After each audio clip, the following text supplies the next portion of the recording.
Hi hello నమస్తే welcome to BVR TV official మిత్రులారా. నేను మీ బీవీఆర్ రావుని. దేశవ్యాప్తంగా ఐపీఎల్ సీజన్ క్రికెట్ అభిమానుల్లో జోష్ నింపుతుంది. మీ అందరికీ తెలుసు.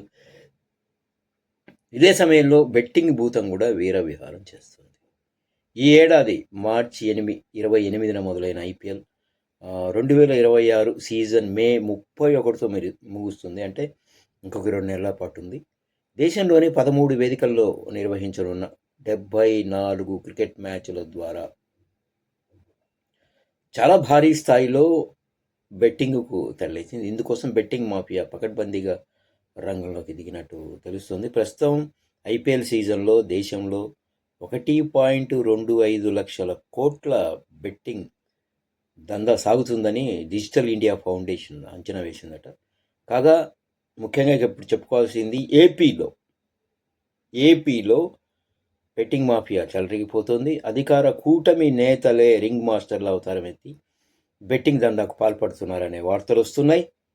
5,000 కోట్లకు పైగా దందా సాగించి కమిషన్ రూపంలోనే ఏకంగా 1,250 కోట్ల వరకు కొల్లగొట్టేందుకు పకడ్బందీగా ప్లాన్ కూడా సిద్ధం చేసుకున్నారట. సో ఇక్కడ ఇంకా వార్తా సారాంశం ఏంటంటే, అధికార కూటమి నేతల అండతో బెట్టింగ్ సాగుతూ ఉండడంతో పోలీస్ శాఖ చోద్యం చూస్తూ ఉండిపోవాల్సి వస్తుంది.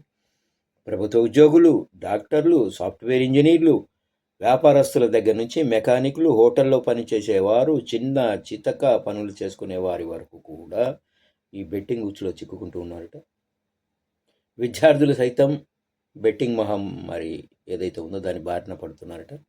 క్రికెట్ బెట్టింగ్ కోసం కాల్ మనీ రాకెట్ నుంచి అధిక వడ్డీలకు అప్పులు చేసి డబ్బులు పోగొట్టుకొని వాటిని తీర్చే దారి లేక ఆస్తులు అమ్ముకుంటున్న వారు, తీవ్ర అవమానాలు, ఇబ్బందులు పడుతున్న వారు ఎందరో ఉన్నారు. చివరికి ఆత్మహత్యలు చేసుకున్న బాధితుల సంఖ్య కూడా అంతకంతకు పెరుగుతుండడం తీవ్ర ఆందోళన కలిగిస్తుందట. ఆంధ్రప్రదేశ్ ప్రభుత్వం కానీ ఆంధ్రప్రదేశ్ పోలీసులు దయచేసి దీని మీద ఒక దృష్టి వేయాలి. ఈ బెట్టింగ్ మాఫియాను అరికట్టడానికి ప్రయత్నించండి సార్, ప్లీజ్.